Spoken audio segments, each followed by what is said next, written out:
Hello everyone, welcome to the Commerce Achiever platform.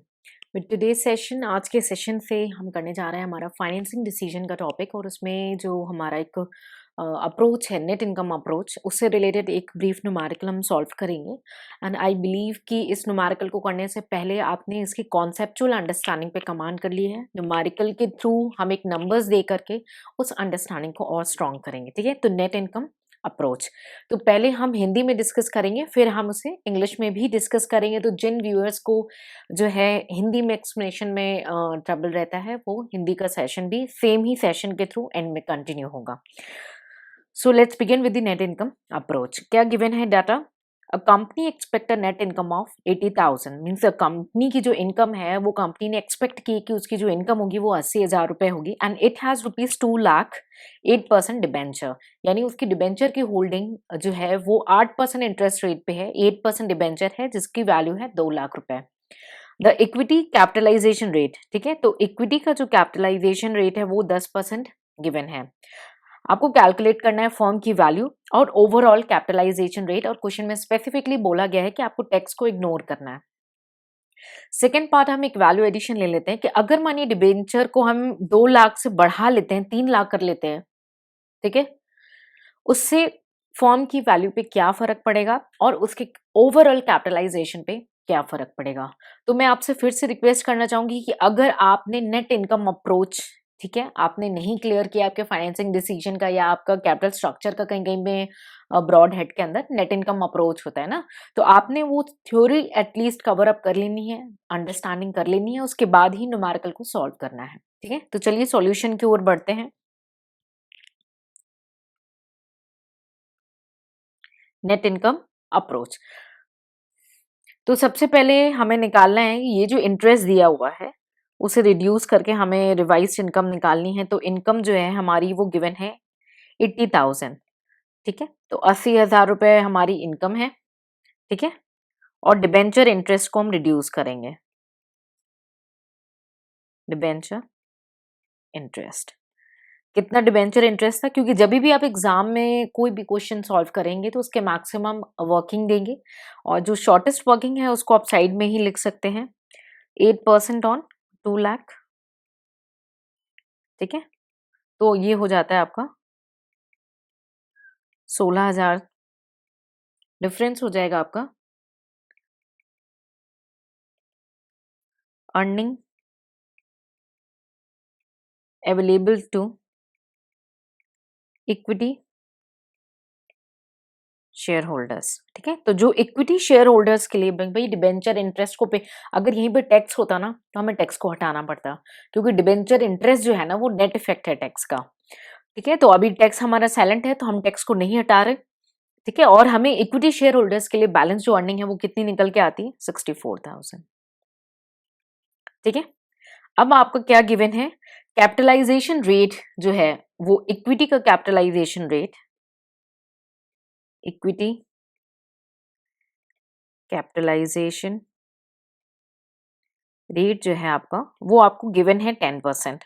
ठीक है, अब हमें निकालना क्या है? मार्केट वैल्यू सबसे पहले, क्योंकि मार्केट वैल्यू की हमें जरूरत है, तो मार्केट वैल्यू हमें निकालनी है इक्विटी की। सो आई होप, फिर से मैंने आपसे रिक्वेस्ट की कि आपकी थ्योरी पे कमांड होनी चाहिए। ठीक है, तो मार्केट वैल्यू इक्विटी की निकलेगी कैसे?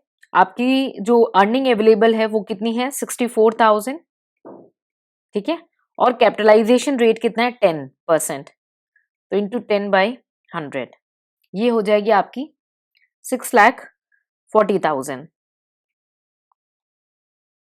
6,40,000 ये आपकी आ गई मार्केट वैल्यू, किसकी? इक्विटी की मार्केट वैल्यू। ठीक है, क्योंकि जो अर्निंग अवेलेबल थी इक्विटी शेयर होल्डर की, और कैपिटलाइजेशन, तो earning available for equity share holder by capitalisation rate जो कि आपका गिवन है 10%, इससे आपकी मार्केट वैल्यू निकल के आ जाती है। तो हमें अब मार्केट वैल्यू मिल गई, ठीक है, इक्विटी कैपिटलाइजेशन रेट हो गया, एक अर्निंग अवेलेबल। अब डिबेंचर्स हमें पता ही है कि क्या गिवन है, ठीक है, क्वेश्चन में कुछ एक्स्ट्रा गिवन नहीं है, तो हम जो वैल्यू गिवन है उसी को market value of the debentures मान लेंगे। तो कितना है डिबेंचर? 2 लाख रुपीज आपके पहले केस में है डिबेंचर्स का, तो आपकी वैल्यू ऑफ द फर्म कितनी आ गई? 8 लाख। ठीक है। वैल्यू ऑफ द फर्म आपकी कितनी आ गई, 8 लाख। मीन्स आपने पहले कितना इक्विटी शेयर होल्डर के लिए अर्निंग आता है, ठीक है, उसे निकालेंगे और उसकी मदद से आपने market value of the equity share आपने निकाल ली। डिबेंचर्स के लिए कुछ एक्स्ट्रा इन्फॉर्मेशन नहीं गिवन है, तो जो डेटा गिवन है उसे हम market value of the debenture बना लेंगे।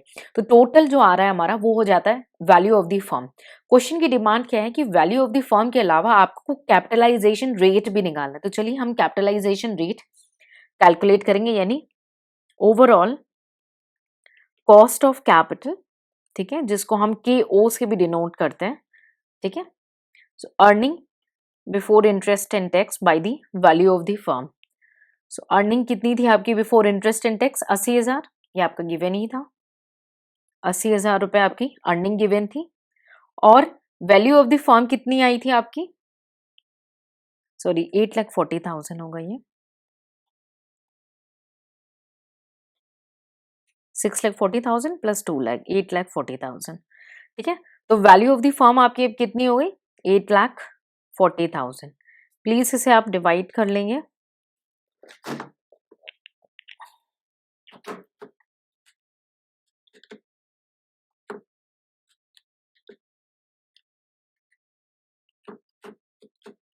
ये आ जाएगा आपका 9.52%। कितना आ जाएगा, 9.52%। ये आपका ओवरऑल कॉस्ट ऑफ कैपिटल आ गया। तो फर्स्ट पार्ट ये हमारा सॉल्व हो चुका है। हम बढ़ते हैं सेकेंड पार्ट की ओर। जब हमारा इन्होंने बोला कि डिबेंचर्स 2 लाख रुपए से बढ़ करके अब 3 लाख रुपए हो जाए, तब हम कैसे कैलकुलेट करेंगे। रिवाइज्ड इनकम हम कैलकुलेट करेंगे। नेट इनकम हमारी कितनी थी, सेकेंड पार्ट, ठीक है। तो नेट इनकम हमारी कितनी थी, ₹80,000। फिर हम इसमें इंटरेस्ट को रिड्यूस करेंगे, लेस इंटरेस्ट ऑन डिबेंचर, ठीक है। कैलकुलेशन दिखा देंगे, 3 लाख पे हमें कैलकुलेट करना है, ठीक है। और रेट ऑफ इंटरेस्ट है 8%, ये आ जाएगा आपका 24,000, ठीक है। तो इक्विटी शेयर होल्डर के लिए कितना बचता है आपका 56,000। 56,000 जो है वो अर्निंग अवेलेबल हो जाती है, आपकी बैलेंस जो बचती है वो इक्विटी शेयर होल्डर्स के लिए। Earning available to equity share holders, ठीक है। आपकी इक्विटी शेयर होल्डर्स के लिए वैल्यू कितनी बच रही है, 56,000, ठीक है। इक्विटी कैपिटलाइजेशन रेट अगेन आपका सेम है, कोई चेंजेस नहीं है। इक्विटी कैपिटलाइजेशन रेट 10%, ठीक है। तो आप निकाल देंगे market value of the equity, market value of, 1 second, market value of equity calculate कर लेंगे। 56,000 का 10% आ जाएगा 5,60,000, ठीक है। डिबेंचर्स आपका हो जाएगा 3 lakh. Value of the firm आ जाएगी आपकी, वैल्यू ऑफ फर्म ये हो जाएगी आपकी ₹8,60,000, ठीक है। और अब आप कैलकुलेट कर लेंगे overall cost of capital, overall capitalisation rate, overall capitalisation rate कितना होगा। ए आपकी जो अर्निंग अवेलेबल थी वो थी 80,000 ही, उसमें कोई चेंज नहीं है, ठीक है। और divided by 8,60,000 total value of the firm into 100, सो 9.30% आ जाएगा आपका, ठीक है।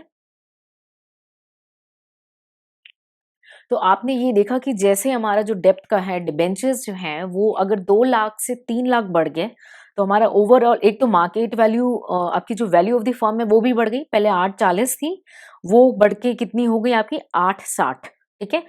और साथ ही साथ आपके ओवरऑल कॉस्ट ऑफ कैपिटल क्या हुआ, 9.52 से घट करके 9.30 हो गया।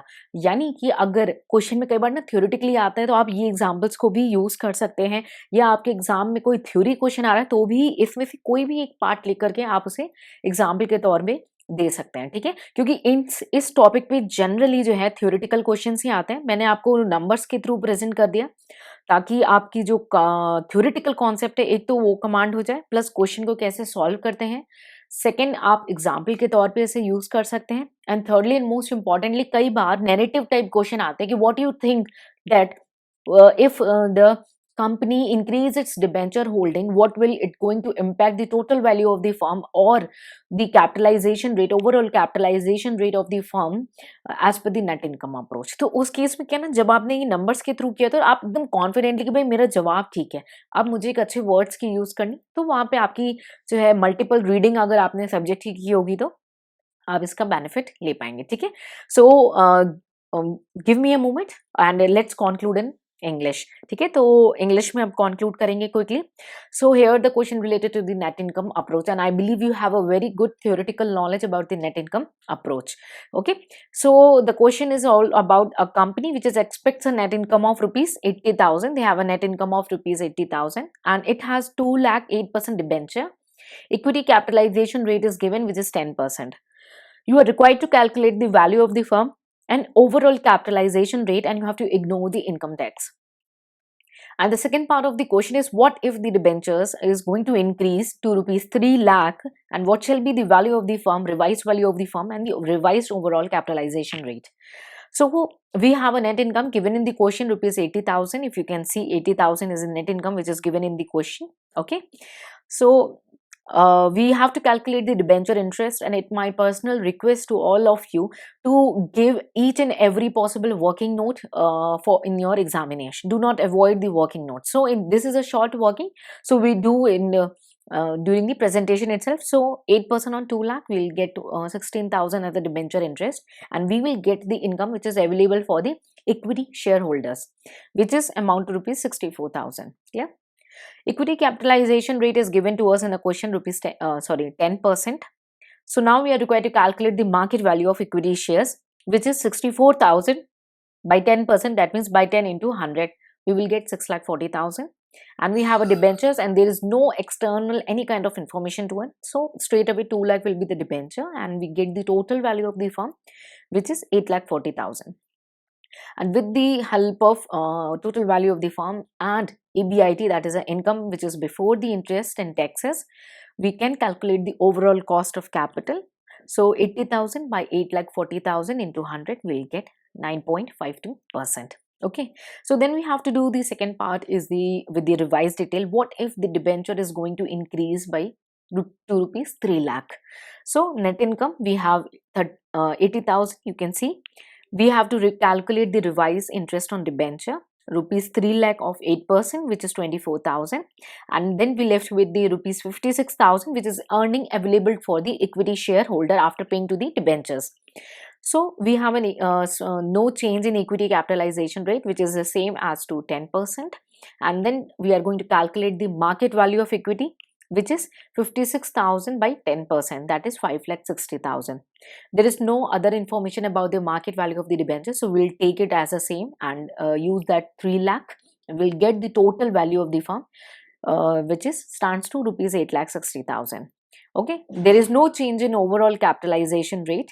So again, we can calculate the overall capitalization rate by our earning before interest and tax, that is before deducting interest, that is 80,000, and total value of the firm, which is 8,60,000 into 100, we get 9.30. So the calculation is quite easy, but the question is always be some tricky. Then check your presence of mind while you are in the examination. So what the examiner expect from you, because in this topic mostly the question was theoretical. Mostly in the interview it was asked is a theoretical. So what they ask is, what do you think if the company is going to increase the debenture holding, how it will going to impact the overall capitalization rate and value of the firm? So in that case, if you see that debenture is increased from 2 lakh to 3 lakh. So you can see when the debenture is increasing, our value of the firm is increased with the nominal value, like 8,40,000, it increases to 8,60,000. You can see that. but our overall cost of capital will reduce from 9.52%, it reduced to 9.30%. So in case of theoretical, these kind of tricky questions, you can use these kind of words and numbers and give the examples to give your strength to the words you are going to use it. So I hope you have a good reading material for the purpose of covering the theoretical concept. If don't, you can reach to the team, because we have a specific material and cover the topics from basic to expertise level. Okay, so this is all about the net income approach, and I hope you gain a brief knowledge or little bit knowledge about the net income approach. So if you do like it, do like it. So um, uh, do like, and please share your words, because your words are very important for us to know whether these session are really helping you or not.